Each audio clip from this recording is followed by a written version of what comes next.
அன்பு நேயர்களே வணக்கம். இது நலம்தானா. ஒவ்வொரு வாரம் இந்த நிகழ்ச்சியில மருத்துவ ரீதியா நமக்கு இருக்கிற பலதரப்பட்ட சந்தேகங்களுக்கு இந்த துறையில அனுபவம் வாய்ந்த மருத்துவ நிபுணர்கள் நமக்கு விளக்கம் சொல்லிட்டு இருக்காங்க. ஒரு பெண் கருவுற்ற பிறகு அந்த தாய் மற்றும் குழந்தையோட ஆரோக்கியத்தை பேணி பாதுகாக்கிறது, அதை உறுதி செய்யறது தான் மகப்பேறு மருத்துவம். இந்த மகப்பேறு மருத்துவத்துல மிக முக்கியமான துறை அப்படின்னு எடுத்துக்கிட்டீங்கன்னா ஃபீட்டல் மெடிசன், அதாவது சிசு மருத்துவம். ஒரு பெண் கருவுற்ற பிறகு குழந்தைய பெத்தெடுக்கிறது அப்படின்றது மறுஜென்மம் அப்படின்னு சொல்லுவாங்க.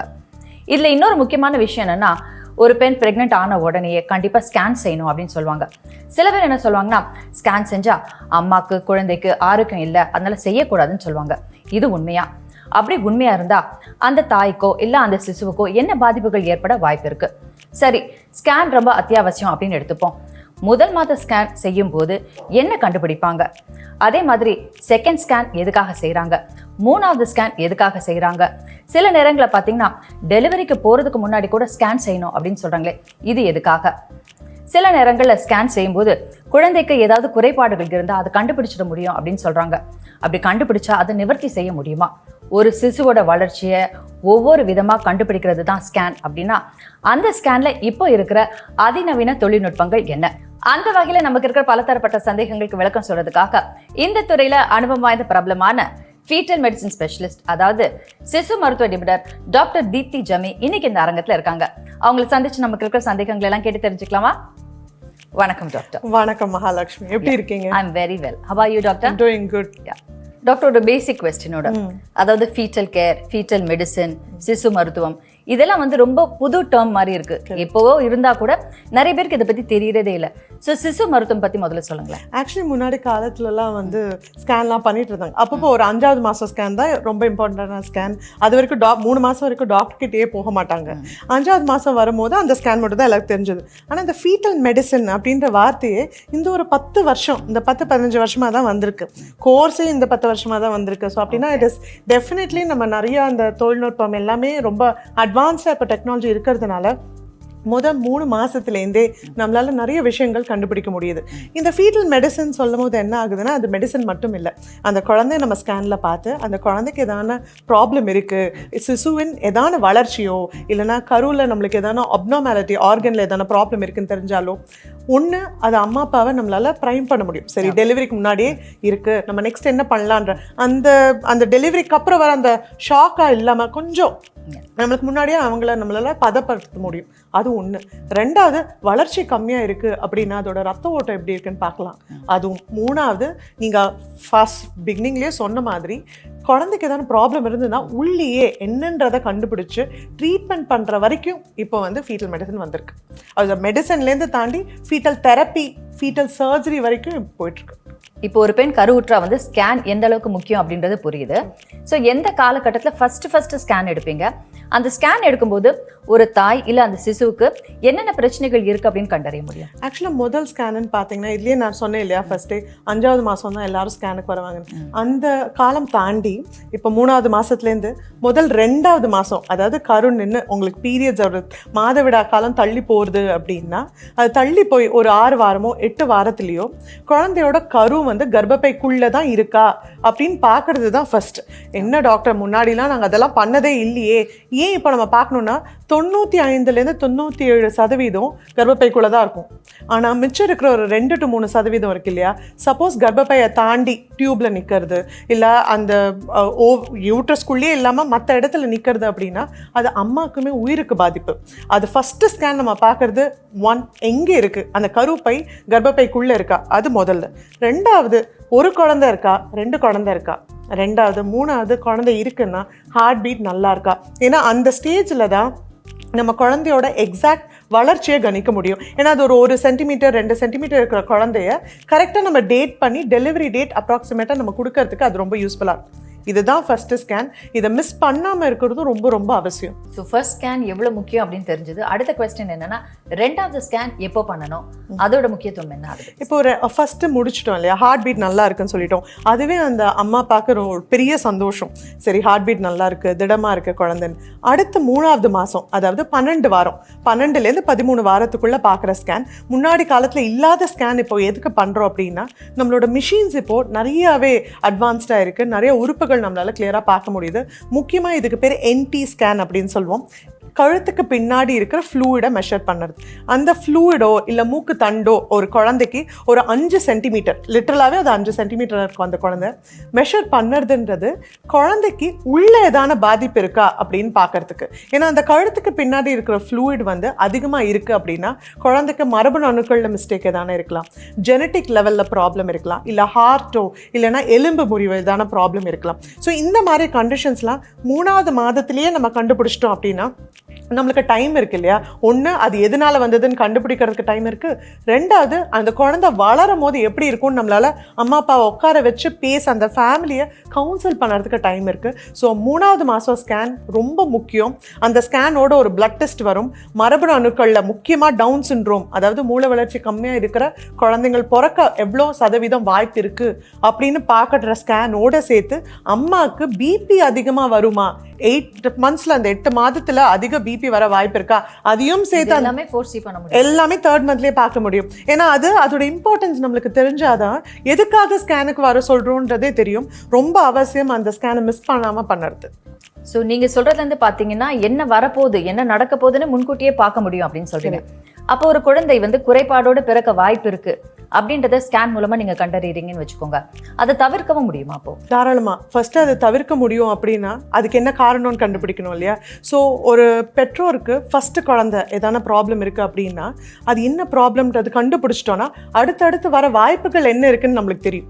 நிறைய பேர் என்ன யோசிக்கிறாங்கன்னா ஒரு முதல் குழந்தை ப்ராப்ளம் அப்படின்னா எதுவும் டெஸ்ட் பண்ண வேண்டாம், எதுக்கு டெஸ்ட் பண்ணணும், முதல் குழந்தை தலைச்ச பிள்ளை எதுவுமே பண்ண வேண்டாம் அப்படின்னு டிசைட் பண்ணுறவங்க தான் மெஜாரிட்டி. நம்ம எவ்வளோதான் நம்ம சயின்ஸ் வளர்ந்துருதுன்னு சொன்னாலும் அது அஃப்கோர்ஸ் அவங்களோட மன ரீதியான அந்த கஷ்டத்தையும் நம்ம ஒரு மருத்துவராக சொல்லலாம். ஆனால் அவங்களுக்கு மனசில் எவ்வளோ கஷ்டமாக இருக்கும் முதல் குழந்தை அப்படி இருக்கும்போது. ஆனால் ஒரு மருத்துவராக அங்கே நின்று நான் பேசணும். இப்போது நான் அவங்க கிட்ட சொல்லும் போது எப்படி கவுன்சில் பண்ணுவோன்னா, இப்போ அது தெரியாதம்மா, ஒரு 3 மாதம் இல்லை 6 மாதம்க்கு அப்புறம் நம்மளுக்கு அந்த குழந்தைய டெஸ்ட் பண்ணியிருந்தால் நம்மளுக்கு பதில்னு ஒன்று வரும்ல, அந்த பதில் வச்சு அடுத்தடுத்த ப்ரெக்னன்சியில் இதை நம்ம குறைபாடை ப்ரிவென்ட் பண்ண முடியுமா, வராமல் தவிர்க்க முடியுமான்றது இந்த குழந்தைய டெஸ்ட் பண்ணி டயக்னோஸ் பண்ணி அந்த என்ன ப்ராப்ளம் கண்டுபிடிச்சா மட்டும்தான் நான் அடுத்த ப்ரெக்னன்சிக்கு வருமா வராதான்னு நம்மளால சொல்ல முடியும். இந்த ஒரு வார்த்தையை நான் சொல்லும் போது அவங்களுக்கு புரியுறது. அவங்க அந்த பாட்டி தாத்தாவாக இருக்கட்டும் இல்லை அம்மா அப்பாவாக இருக்கட்டும், எவ்வளோதான் அந்த மதர் அந்த அம்மா வந்து அவ்வளோ மன உடைச்சலில் இருந்தால் கூட அந்த ஃபேமிலி சுற்றி வர சப்போர்ட்டிவாக இருக்கும் போது கண்டிப்பாக அந்த குழந்தைய நம்ம டெஸ்ட் பண்ணுறது ரொம்ப அவசியம். அதை டெஸ்ட் பண்ணாதான் அடுத்து எதனால வந்ததுன்னு ஃபஸ்ட்டு கண்டுபிடிக்க முடியும். அடுத்து திருப்பி வர எல்லா பிரச்சனையும் திருப்பி வரப்போகிறது இல்லை. ஆனால் என்னன்றது தெரிஞ்சால் தானே அடுத்து வர வாய்ப்புகள் எவ்வளோன்னு நம்மளால சொல்ல முடியும். இப்போ நீங்கள் சொல்கிறதுலேருந்து பார்த்தீங்கன்னா இந்த ஃபர்ஸ்ட் ஸ்கேன் அப்புறம் செகண்ட் ஸ்கேன் இதுலேயே வந்து குழந்தை எந்த அளவுக்கு ஆரோக்கியமாக இருக்குது, நல்லா இருக்குது அப்படின்றத கண்டுபிடிச்சிடலாம். சரி, நல்ல ஆரோக்கியமான ஒரு சிசு இருக்குன்னு வச்சுக்கோங்க. அப்போ 3வது ஸ்கேன் ரொம்ப அவசியம். நான் சொன்ன மாதிரியே 3வது மாதத்தில் குழந்தை 5 சென்டிமீட்டர்லாம் இவ்வளோதான். ஸோ அந்த 5 சென்டிமீட்டரில் நாங்கள் பார்க்கும்போது ஹார்ட் தெரியும், 2 கை கால் தெரியும், முதுகு தண்டு தெரியும், மூக்கு எலும்பு தெரியும், இது எல்லாமே தெரியும். ஆனால் ஹார்ட் நான் பார்க்கும்போது ஒரு 3 மில்லிமீட்டர் தான் இருக்கும். ஸோ அந்த 3 மில்லிமீட்டருக்குள்ளே ரத்த குழா போகிறதா வெளில வருதா இதெல்லாம் பார்க்கலாம். ஆனால் குழந்தை வளர வளர முதுகு தண்டு நம்ம உட்கார இடம்லாம் 5 மாதத்துல தான் டெவலப் ஆகும். பிரெயினுமே சிறுமூளை பெருமூளை அதோட நரம்பு அது எல்லாமே 5 மாதத்தில் தான் டெவலப் ஆகும். அப்படி 5 மாதத்தில் டெவலப் ஆகிற அந்த கருவோட ஃபீச்சர்ஸ் எல்லாமே எப்படி என்னால் 3 மாதத்தில் கண்டுபிடிக்க முடியும். 3 மாதத்தில் ஸ்கேன் பண்ணுறது ஒரு பர்டிகுலர் காரணத்துக்காக. அதே 5 மாதத்தில் ஸ்கேன் பண்ணும்போது குழந்தை ஆல்மோஸ்ட் 300லேருந்து 400 கிராம் ஒரு கைக்கு அடங்குற குழந்தையா இருக்கும் போது சைஸும் பெருசாகும், பார்க்குறதும் கொஞ்சம் சுலபமாக இருக்கும். ப்ளஸ் முதுகு தண்டு, கிட்னி, அதோட பிளாடர், குழந்தையோட யூரின் போகிற பை எல்லாமே, ஹார்ட்டுமே ரொம்ப பெருசாக இருக்கும் இல்லையா. ஸோ பார்க்குறது ரொம்ப சுலபம். 5 மாதத்தில் இப்போ என்கிட்ட கேட்டீங்க டாக்டர் ஒரு வாட்டி தான் அந்த கர்ப்பிணி பெண்ணால் ஸ்கேனுக்கு வர முடியும் அப்படின்னா அந்த 5 மாதத்தை தான் மிஸ் பண்ணாதீங்கன்னு நான் சொல்லுவேன். ஏன்னா அந்த 5 மாதத்தில் தான் ஃபுல்லாகவே பிரெயின் தெரியும், முதுகு தண்டு தெரியும். அண்ட் இது எல்லாமே 3வது மாதத்துலேயும் உடனே கண்டுபிடிக்க முடியாது. ஏன்னா உறுப்புகள் எல்லாமே தெரிகிற காரணம் அந்த டைம் 5 மாதம் தான். ஸோ அந்த 5 மாதத்தை ஸ்கேனை கண்டிப்பாக மிஸ் பண்ணவே முடியாது. ஏன்னா ஒரு ஸ்கேனுக்கும் ஒரு இம்பார்ட்டன்ஸ் இருக்குது. நான் இதை பண்ணிட்டேன், ஸோ நான் இதை அவாய்ட் பண்ண முடியுமா அப்படின்னு கேட்டால் முடியாது. அந்த ஒரு பர்டிகுலர் காரணத்துக்காக தான் 5 மாதத்துலேயே பார்க்கறது. தலையிலேருந்து கால் வரைக்கும் பார்க்கறது உண்டு 5 மாதத்தில். அதுக்குன்னு ஸ்பெசிஃபிக்காக ஒரு செக்லிஸ்டே போட்டு கை பார்த்துட்டோமா கால் பார்த்துட்டோமா அப்படின்னு போட்டு பண்ணுற ஸ்கேன் வந்து ரொம்ப ரொம்ப இம்பார்ட்டன்ட். நிறைய இடத்துல இந்த மாதிரி பண்ணால் மட்டும்தான் நம்மளால் நிறைய அப்நார்மாலிட்டிஸ் கண்டுபிடிக்க முடியும், நிறைய மிஸ் பண்ணாமையும் போக வாய்ப்பு இருக்கு. பிரசவ தேதி ரொம்ப பக்கத்தில் இருக்கும்போது கூட ஸ்கேன் எடுக்கணும்னு சொல்கிறாங்க, அது எதுக்கு டாக்டர்? அதுவும் அகேன் ஒன் மோர் ரீசன். ஏன்னா குழந்தை இப்போ நம்ம 5 மாதம் வரைக்கும் உறுப்புகளில் தான் நிறையா கான்சென்ட்ரேட் பண்ணுறோம்ல. எல்லாமே பிரெயின் நல்லா இருக்கா, இருதயத்துக்கு ரத்த ஓட்டம் நல்லா இருக்கா, தொப்புள் கொடியிலேருந்து ரத்த ஓட்டம் போகுது, இது எல்லாமே நம்ம 5 மாதம் வரைக்கும் பார்க்குறோம்ல. இதுவே 7 மாதம் 8 மாதம் இல்லை 9 மாதம் வரைக்கும் குழந்தையோட வளர்ச்சியோட பீக்கே அந்த 7 மாதத்துக்கு மேலே தான் நடக்குது. 7 மாதத்தில், அதாவது 28 வாரத்தில் தான் ஒரு குழந்தை 1 கிலோ வரைக்கும் வராங்க, 1000 கிராம். ஸோ அந்த டைமில், அந்த செகண்ட்க்கு அப்புறம் தான் அந்த குழந்தையோட வளர்ச்சியே ஸ்டார்ட் ஆகுது. ஸோ அப்படி இருக்கும்போது ஒரு க்ரோத் ஸ்கேன் குழந்தையோட வளர்ச்சியை பார்க்கணுன்றதுக்கு ஒரு பர்டிகுலர் டைமிங் கிடையாது. அது எந்த டைமில் வேணாலும் 7 மாதத்துலேருந்து 8-9 மாதம் டெலிவரி வரைக்கும் கூட பார்க்கலாம். அப்போது என்னெல்லாம் பார்ப்போம் அப்படின்னா, ஒன்று என்ன டைப் ஆஃப் டெலிவரின்னு இருக்கு இல்லையா. இப்போது வஜைனலாக நம்ம வந்து சுகப்பிரசவம்னு சொல்கிறோம், அந்த டைப் ஆஃப் டெலிவரியா இல்லை நம்ம சிசேரியன் பண்ணுமா அப்படின்னு நம்ம தெரிஞ்சுக்கணுன்னா, ஒன்று குழந்தையோட வெயிட் தெரியணும், நம்பர் 1. நம்பர் 2, குழந்தையோட வெயிட்டோட தாண்டி குழந்தைய சுற்றி இருக்கிற உமிழ்நீர் நல்லா இருக்கான்னு பார்க்கணும். நம்பர் 3, குழந்தைக்கு தொப்புள் கொடியிலேருந்து ரத்த ஓட்டம் நல்லா போகிறதா. நம்பர் 4, குழந்தைக்கு மூளைக்கு ரத்த ஓட்டம் நல்லா போகிறதா. இது எல்லாமே இருந்தால் தான், தலை கீழே இருக்கா தலை மேலே இருக்கா, இது எல்லாமே நம்ம தெரிஞ்சால் தான் டெலிவரி நம்ம எப்படி பண்ணணும்னு டிசைட் பண்ண முடியும். ஏன்னா அம்மா, ஃபார் எக்ஸாம்பிள் அம்மாவோட ஹைட்டு கம்மியாக இருக்குன்னு வச்சுக்கோங்க, அம்மா ஒரு 4.5 அடி தான் இருக்காங்க, ஆனால் குழந்தை 3.5 கிலோ இருக்குது, தலை இறங்கவே இல்லை. எதனால தலை இறங்கலைன்னு எனக்கு தெரியாது. வெயிட் ஒரு 3.5 கிலோ இருக்குது, அம்மாவோட இடுப்பெலும்பு ரொம்ப சின்னதாக இருக்குது அப்படின்னா எனக்கு ஸ்கேன் பார்த்தா தானே வெயிட் அதிகமாக இருக்கான்னு தெரியும். முன்னாடி காலத்துலலாம் இவ்வளோ இல்லையே டாக்டர், எப்படி நாங்கள் டெலிவரி பண்ணியிருந்தோம் அப்படின்னா, நான் படிக்கிற காலத்தில், நான் படிக்கிறது என்ன ஒரு 18 வருஷம் 15-20 வருஷம் முன்னாடி கூட வச்சுக்கோங்களேன், இவ்வளோலாம் ஸ்கேன் பண்ணதில்லை. நாங்கள் கை வச்சு பார்த்து தான் வந்து வெயிட் கூடுதலாக இருக்கும் அப்படின்னு சொல்கிறது உண்டு. 2வது, நிறைய பேஷண்ட்ஸ் எங்ககிட்ட தொப்புள் கொடி சுற்றி இருக்கான்னு கேட்பாங்க, கரெக்டாக தான் கேட்பாங்க. அந்த மாதிரி இஷ்யூலாம் எப்போ பண்ண முடியும்னா, தலை இறங்கலை. எதனால தர இறங்குற, நம்மளுக்கு குழந்தையோட அசைவு நல்லா இருக்கா, உமிழ்நீர் லெவல் இருக்கா, ரத்த ஓட்டம் இருக்கா, இது எல்லாமே தெரிஞ்சுக்கிறது தான் நிற மாதம் டெலிவரிக்கு முன்னாடி பண்ணுற ஸ்கேனோட இம்பார்ட்டன்ஸ். ஸ்கேன் மூலமாக ஒரு சிசுவுக்கு பிறவி குறைபாடு இருந்தால் அப்படி கண்டுபிடிக்க முடியும்னு சொன்னீங்க. என்ன மாதிரி பிறவி குறைபாடுகளை கண்டுபிடிக்க முடியும், அப்படி கண்டுபிடிச்சா அதை நிவர்த்தி பண்ண முடியுமா? இது ரொம்ப ரொம்ப இம்பார்ட்டண்ட்டான கேள்வி. பிகாஸ் ஏன்னா ஒரு சைடில் எல்லாரும் என்ன நினச்சிக்கிறாங்கன்னா, ஸ்கேன் தான் இருக்கே எல்லாமே தெரிஞ்சிடும், எப்படி தெரியாமல் இருக்கும் அப்படின்றது ஒரு பக்கவாதம். இன்னொரு பக்கம் வந்து அவங்களுக்கும் புரியணும் தட் ஸ்கேன் பண்ணுறது வந்து 70-85% பிறவி குறைபாடுகளை நம்மளால் கண்டுபிடிக்க முடியும். அந்த அனாமலிஸ்ன்னு சொல்கிறது 70-85% ஆஃப் கிராஸ், அதாவது குழந்தையால் நார்மல் லைஃப் லீட் பண்ண முடியாது அப்படின்ற குறைபாடுகள் நம்மளால் ஸ்கேனில் கண்டறிக்க முடியும். இதுவே 20-30% என்னதான் நம்ம ஹை லெவல் ஸ்கேன் பண்ணாலும், இன்ச் பை இன்ச் நம்ம பார்த்தாலும் நம்மளால் கண்டுபிடிக்க முடியாத ப்ராப்ளம்ஸும் இருக்குது அல்ட்ராசவுண்டில். ஏன்னா குழந்தை தான் சொல்லுவேன், மூளை வளர்ச்சின்றது குழந்தை பிறந்து 2 வயசு வரைக்கும் மூளை வளரும். ஸோ நம்மளுக்கு அந்த பர்டிகுலர் டைமில் அந்த குழந்தைக்கு அந்த பிரெயின் ஸ்ட்ரக்சர்ஸ் கரெக்டாக இருக்கா, அந்த உறுப்புகள் அந்த குழந்தைக்கு 5 மாதத்தில் 7 மாதத்தில் கரெக்டாக இருக்கான்னு பார்க்கறது தான் நம்மளுக்கு ஸ்கேனில் பண்ண முடியும். இப்போ நம்ம தலையிலேருந்து கால் வரைக்கும் நம்ம உறுப்புகள் பார்க்குறோன்னு சொல்கிறேன் இல்லையா, தலையிலேயே ஃபஸ்ட்டு ஸ்டார்டிங் முதல் 3 மாதத்தில் கண்டுபிடிக்க வேண்டிய ரொம்ப முக்கியமானது மண்டை ஓடு. அந்த ஸ்கல் ஃபார்மேஷனே சில குழந்தைங்களுக்கு இருக்காது, அதுதான் most common problem, neural tube டிஃபெக்ட்னு சொல்லுவோம். மண்டை ஓடுலையும் முதுகு தண்டு எலும்புலையும் ப்ராப்ளம் இருக்கிறது. அதை முன்னாடி காலத்துலலாம் நாங்களாம் படிக்கும் போது பார்த்தீங்கன்னா எக்ஸ்ரே பண்ணுவோம். 9 மாதத்தில் ஸ்கேன் இல்லாதப்ப ஒரு எக்ஸ்ரே பண்ணி தலை கீழே இருக்கா கால் மேலே இருக்கா எக்ஸ்ரே பண்ணி, இல்லை டெலிவரி ஆகி அந்த குழந்தை வெளில வரும்போது அந்த குழந்தையால் நார்மலே சஸ்டெயின் பண்ண முடியும். ஒரு ஃபியூ ஹவர்ஸ் வரைக்கும் தான் அவங்க அந்த குழந்தை இருப்பாங்க. அதுலேருந்து ஆரம்பித்து பிரெயினில் இம்பார்ட்டண்ட்டான ஸ்ட்ரக்சர்ஸ், சிறுமூளை பெருமூளையில் ப்ராப்ளம் இருக்கா, ஏன் முகத்தில் சில குழந்தைங்களுக்கு பிளவு இருக்கலாம், கிளெஃப்ட் லிப் பேலட்னு சொல்லுவோம். அந்த மாதிரிலாம் நாங்கள் கண்டுபிடிச்சோம் அப்படின்னா அந்த குடும்பத்தையே ப்ரிப்பேர் பண்ண முடியும். அதுக்கு டைம் இருக்கு இல்லையா, ஏன்னா பிளவு இருக்குன்னு வச்சுக்கோங்களேன், அது அப்சல்யூட்லி கரெக்டபிள் ப்ராப்ளம். குழந்தை பிறந்து அதை நம்ம சர்ஜரி மூலமா சரி பண்ணலாம். லிப் அண்ட் பேலட்னு சொல்லுவோம், உள்ள நம்ம நாக்கு சுழல இடம் தான் பேலட், அதை நம்ம கரெக்ட் பண்ண முடியும். ஏன்னா அந்த குழந்தை as normal as any other குழந்தையா இருக்க போகுது. அங்கேருந்து கை கால் வளர்ச்சி இருக்கா, நிறைய பேர் கேட்பாங்க விரல் இருக்கா, கால் விரல் இருக்கான்னு. அது வந்து என்ன சொல்லுவேன்னா, குடும்பத்தில் யாருக்கான ப்ராப்ளம் இருக்குது, ஒரு எக்ஸ்ட்ரா ஃபிங்கரோ இல்லைனா ஃபிங்கர்ஸ் எதான டிஜிட்ஸ் மிஸ்ஸிங்கோ இல்லை அந்த மாதிரி எதான ப்ராப்ளம் இருந்தால் நம்ம உட்காந்து கவுண்ட் பண்ணலாம். எல்லா குழந்தையும் இப்படியே கை வச்சுக்காது இல்லையா? ஸோ அதனால நம்ம பார்க்கும் போது விரல்கள் தெரியறதா அப்படின்னு தான் பார்க்க முடியும். இதுவே நம்ம மெயினாக பார்க்கறது பிரெயின், ஹார்ட், அதெல்லாம் ரொம்ப இம்பார்ட்டன்ட். பிகாஸ் ஏன்னா அந்த குவாலிட்டி ஆஃப் லைஃப்பை வந்து நம்மளுக்கு கொடுக்கறது இல்லை.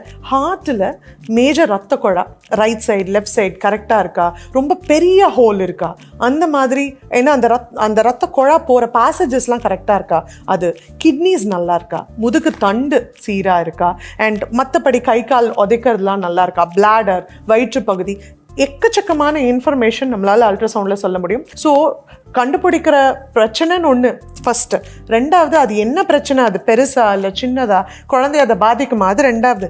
மூணாவது அதோடு சேர்த்து அந்த குழந்தைய சுற்றி உமிழ்நீர் இருக்கு இல்லையா, அந்த உமிழ்நீர்லேருந்து ஒரு 10 ml எடுத்து நாங்கள் டெஸ்ட்டுக்கு அனுப்புவோம். அந்த உமிழ்நீரில் குழந்தையோட அணுக்கள் இருக்கும், மரபணு அணுக்கள். அந்த மரபணு அணுக்களில் எக்ஸ்ட்ரா அடிஷ்னல் எதான ப்ராப்ளம் இருக்கா நம்மளால் செக் பண்ண முடியும்.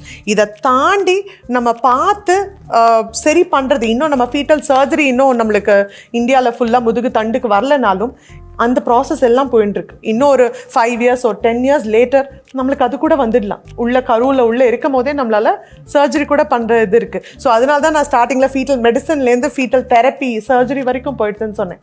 ஸோ ஒரு ஃபீட்டல் மெடிசன் ஸ்பெஷலிஸ்ட்டாக எல்லாருக்குமே ஒரு தாய்மாரை ப்ரிப்பேர் பண்ணணும் அப்படின்னா I think it is very important. அந்த ஸ்கேன் பண்ணுற இடமும் சரி, அந்த டாக்டரும் எல்லாமே கிளியராக பார்க்குறாங்களா, உங்கள் ரிப்போர்ட்ஸ் எப்படி இருக்குது, எல்லாமே கிளியராக மென்ஷன் பண்ணியிருக்காங்களான்னு பார்க்கணும்.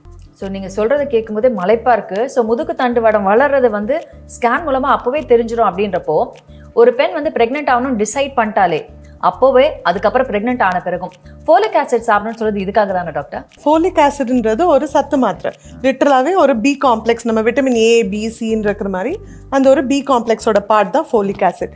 அது என்ன ஆகுதுன்னா, நம்மளோட நார்மல் சாப்பாடு இதுலேயே நம்மளால் ஒரு பச்சை காய்கறிகள் ஆகட்டும் இல்லைன்னா நட்ஸ் ஆகட்டும், காய்கறி எல்லாத்துலேயுமே ஃபோலேட்டுன்றது இருக்குது. ஆனால் அதோட ஆக்டிவ் ஃபார்ம் தான் அந்த ஃபோலிக் ஆசிட் அப்படின்னு சொல்கிறோம். அந்த ஃபோலிக் ஆசிட் குழந்தை நீங்கள் ப்ரெக்னென்சின்னு பிளான் பண்ணுறீங்கனாலே த பெஸ்ட்டு டைம், கரெக்டான டைம்னா 2 to 3 மாதம் முன்னாடிலேருந்தே அந்த ஃபோலிக் ஆசிட் எடுத்துக்கணும்.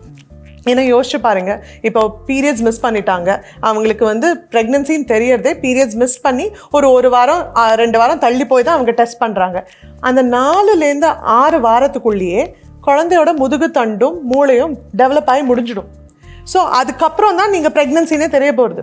ஸோ அதுக்கப்புறம் ஃபோலிக் ஆசிட் சாப்பிடலாம், ஏன்னா மற்ற இன்னும் பிரெயின் டெவலப்மெண்ட்டுக்கு யூஸ்ஃபுல்லாக இருக்கும். ஆனால் அது சாப்பிட வேண்டிய தருணம் முக்கியமாக பார்த்தீங்கன்னா குழந்தை பிளான் பண்ணுறதுக்கு ஒரு 2 to 3 மாதத்துக்கு முன்னாடிலேருந்தே. ஸோ கல்யாணத்துக்கு யாருக்கான போகிறீங்க, இப்போ கைனகாலஜிஸ்ட்டாக யாரான போகிறோன்னா ஃபஸ்ட்டு ஃபோலிக் ஆசிட் தான் ஆக்சுவலாக கிஃப்டாகவே கொடுத்துடணும்னு நினைக்கிறேன். இன்னைக்கு மருத்துவத்துறை அப்படின்னு எடுத்துக்கிட்டிங்கன்னா அதிநவீன வளர்ச்சிகள் வந்துருச்சு. ஸோ ஸ்கேன் அப்படின்னு எடுத்துக்கிட்டிங்கன்னா அதில் இருக்கிற அதிநவீன தொழில்நுட்பங்கள் என்னென்ன இப்போ கரண்ட்டாக என்னெல்லாம்? நிறையா. ஏன்னா நான் முன்னாடி காலத்தில் தான் நான் ஸ்கேன் ஆரம்பிக்கும் போது ஒரு 18 வருஷத்துக்கு முன்னாடி நாங்கள் ஸ்கேன் பார்த்ததே இத்தினோண்டு மானிட்டர் மாதிரி வச்சுக்கோங்களேன். அந்த இப்போ இருக்கிற ஐபேட் சைஸ் கூட இருக்காது, அவ்வளோ ரொம்ப சின்னதே கண்டுபிடிப்பீங்க. ஒன்றுமே ஹார்ட் பீட்டை தவிர கால் எங்கே தலை எங்கே இருக்குன்னு பார்க்கறது மட்டும்தான் ஆக்சுவலாக அப்போ தெரியும். இப்போ இருக்கிற மானிட்டர்ஸ் ஆகட்டும் அவ்வளோ துல்லியமாக பார்க்க முடியுது. ஏன்னா இப்போ என்ன ஆகுதுன்னா, ஒன்று நம்ம வந்து நிறையா அம்மா வந்து நம்ம கருத்தடை நம்ம ஏஆர்டி ஆர்டிஃபிஷியல் ரீப்ரொடக்டிவ் நம்ம ஐவிஎஃப்ல பண்ணுறதோ, ட்வின்ஸாக இருக்கிறதோ, வெயிட் கூடுதலாக இருக்கிறது வாய்ப்புகள் ரொம்ப அதிகமாக இருக்குது. அதனால என்ன ஆகுது, நம்மளுக்கு ஸ்கேன் ப்ரோப் வைக்கும் போதே கிளாரிட்டி தெரியறதுக்காக அடிவடியாகவும் ஸ்கேன் பார்த்தாலும் நிறையா கண்டுபிடிக்க முடியும். ப்ளஸ் நம்மளுக்கு நிறையா மிஷின்ஸோட கிளாரிட்டி ரொம்பவே அதிகமாக வந்துடுது. ஸோ அதை தாண்டி மிஷினோட டெவலப்மெண்ட்டுன்னு பார்த்தீங்கன்னா அதை தாண்டி ரெண்டாவது நிறைய நம்மளால் உமினி டெஸ்ட்டில் இருக்கட்டும், நம்மளுக்கு மற்ற குழந்தையோட குறைபாடு அது எல்லாமே நம்மளால் இப்போதைக்கு கண்டுபிடிக்க முடியும். மூணாவது, குழந்தைக்கு ஹார்ட்டில் இப்போ எதனா ப்ராப்ளம் இருக்குது, அயோட்டான்றது பெரிய ரத்த குழா, நம்ம எல்லாருக்குமே நம்ம தலையிலேருந்து கால் வரைக்கும் ஆக்சிஜன் ரிச் பிளட் எடுத்துகிட்டு போகிறது அந்த அயோட்டா தான். அந்த அயோட்டாவில் ஏதான ஒரு ப்ராப்ளம் இருக்குது, ஒரு நேரோவிங் இருக்குது, இல்லை அந்த அயோட்டா வந்து விரிவடைய முடியல அப்படின்னா நம்ம இந்தியாவில் கேரளாவில் ஃபஸ்ட்டு சர்ஜரி பண்ணியிருக்காங்க குழந்தை உள்ளே இருக்கும் போதே. போதே பலூன் வேல்வுலோபிளாஸ்டி மாதிரி அந்த அயோட்டா ரொம்ப கன்ஸ்ட்ரக்டடாக இருக்கிறத ஓப்பன் பண்ணி விட்டுருக்கோம். ஒரு குழந்தை நல்லா ஃபார்ம் ஆயிருக்கு, இன்னொரு குழந்தை சரியாக ஃபார்ம் ஆகலை, கை காலே இல்லை அந்த குழந்தைக்கு. அப்போது ஐடென்டிக்கல் ட்வின்ஸ் ஒரே நஞ்சுக்கொடியிலேருந்து இருக்கிற குழந்தைக்கு நாங்கள் ஒரு ஃபியூ மந்த்ஸ் முன்னாடி அந்த குழந்தைக்கு லேசர் மூலியமாக அந்த அப்நார்மலாக இருக்கிற குழந்தைக்கு அந்த ஹார்ட் பீட்டை ஸ்டாப் பண்ணி இப்போ போன வாரம் அந்த நன்னா இருக்கிற குழந்தை டெலிவரி ஆயிருக்கு. ஸோ இந்த மாதிரி நிறைய விஷயங்கள் நம்மளால ஸ்கேனில் கண்டுபிடிச்சு அதை நம்ம ட்ரீட்மெண்ட் பண்ணி நம்மளால மற்ற இன்னொரு குழந்தை நன்னா இருக்கும் போது அதை சேவ் பண்ண வாய்ப்புகளும் நிறையா இருக்குது. ஸோ ஒன் மோர் ரொம்ப முக்கியமான விஷயம் என்னென்னா, அம்மா வந்து நெகட்டிவ் பிளட் குரூப், அப்பா பாசிட்டிவ் பிளட் குரூப் இருக்கும் போது குழந்தைங்களுக்கு சம்டைம்ஸ் ரத்த சோகம் வர வாய்ப்பு இருக்குது. அதை நம்ம ஸ்கேன்லேயே கண்டறிய முடியும். அது நிறைய பேருக்கு தெரியல. ஸ்கேனில் குழந்தைக்கு போகிற பிளட் ஃப்ளோ வழியாக அதை கண்டுபிடிச்சி குழந்தைக்கு ரத்த சோகம் இருக்குன்னு நம்ம கண்டுபிடிச்சோன்னா உள்ளுக்குள்ளேயே நெகட்டிவ் பிளட் குரூப் குழந்தைக்கு ஏற்ற முடியும். அது மாதிரி நிறையா குழந்தைங்கள நாங்கள் காப்பாற்றிட்டு வந்திருக்கோம். ஏன்னா இது நிறைய பேருக்கு அவேர்னஸ் தெரியறது ரொம்ப ரொம்ப அவசியம். நீங்கள் சொன்ன ஒவ்வொரு விஷயமுமே அவ்வளோ மலைப்பாக இருந்தது. ஸ்கேன் அப்படின்னாலே எல்லாரும் பயப்படுற இடத்துல எவ்வளோ அவசியம் அப்படின்றது வந்து கண்டிப்பாக எனக்கு புரிஞ்சிருக்கோம். இன்றைக்கி இந்த நிகழ்ச்சியை பார்த்துருக்க நேயர்களுக்கு உங்களோட டேக் ஹோம் மெசேஜ் என்ன? நம்பர் 1, ஃபஸ்ட்டு ஸ்கேனை கண்டு பயப்படாதீங்க. ஏன்னா நிறைய பாட்டி தாத்தா ஏன் அப்பா அம்மாவே வந்து ஸ்கேன்னா ரேடியேஷன் நினைக்கிறாங்க. அது ரேடியேஷன் கிடையாது. ஸ்கேனும் எம்ஆர்ஐக்கும் ரேடியேஷனே இல்லை. இதுவே எக்ஸ்ரே சிடிக்கு ரேடியேஷன் உண்டு. ஸ்கேன் ரேடியேஷனாக என்னால் நாள் முழுக்க அந்த மிஷின் முன்னாடி நிற்க முடியாது இல்லையா? ஸோ ரேடியேஷன் இல்லை. எவ்வளோ வாட்டி நம்ம ஸ்கேன் பண்ணாலும், எவ்வளோ வாட்டி நம்ம குழந்தைய பார்த்தாலும் அது குழந்தைய பாதிக்க போகிறதில்ல. நம்பர் 1. நம்பர் 2, ஒரு 3 முறை இல்லை 4 முறை ஒரு கர்ப்பிணி பெண்ணுக்கு ஸ்கேன் எடுக்க சொல்கிறோன்னா ஒரு ஸ்கேனுக்கும் ஒரு இம்பார்ட்டன்ஸ் இருக்குது. ஒரு ஸ்கேன் பண்ணிட்டா இன்னொரு ஸ்கேனை மிஸ் பண்ண வேண்டாம். ஏன்னா நம்ம இது வந்து லைஃப் லாங் அந்த குழந்தைக்கு நம்மளுக்கு ஏதான ப்ராப்ளம் இருக்குன்னா அது தெரிஞ்சுக்கூடிய ஒரே ஒரு இடம் அந்த ஸ்கேன் மட்டும்தான். 3வது, ஏதான பிரச்சனை இருக்குது அப்படின்னா தயவு செஞ்சு கூகுள் பண்ண வேண்டாம். ஏன்னா நிறையா முறை இந்தியன் குழந்தைங்களுக்கு டிஃப்ரெண்ட்டாக இருக்கும். அவங்கள யூகே பாப்புலேஷனோ இல்லை அவுட் சைட் இந்தியா அவங்களோட டேட்டா நம்ம பார்த்து நம்ம உடனே பயப்படுவோம். அது மட்டும் பண்ண வேண்டாம். 4வது, குழந்தைங்க ப்ராப்ளம் இருக்குன்னு தெரிஞ்சால் அவசரப்பட்டு டிசைட் பண்ணுறதுக்கு முன்னாடி ஒரு 2 பேர் 3 பேர் அந்த ஃபீல்டில் பர்டிகுலராக பார்த்துட்ருக்கவங்க, அந்த ஃபீல்டில் மேனேஜ் பண்ணிகிட்ருக்கவங்க கிட்ட கேட்டிங்கன்னா கரெக்டான இன்ஃபர்மேஷன் உங்களுக்கு தெரியும். அதுக்கப்புறம் டெஃபினட்டாக அந்த குழந்தைக்கான டிசிஷன்றது அந்த அம்மா அப்பா எடுக்கிறது தான். ப்ளஸ் அந்த மருத்துவரை ஆலோசித்து அதுக்கப்புறம் டிசைட் பண்ணுங்க அப்படின்னு நான் சொல்வேன். ரொம்ப அற்புதமான விளக்கம் கொடுத்தீங்க டாக்டர். மிக்க நன்றி.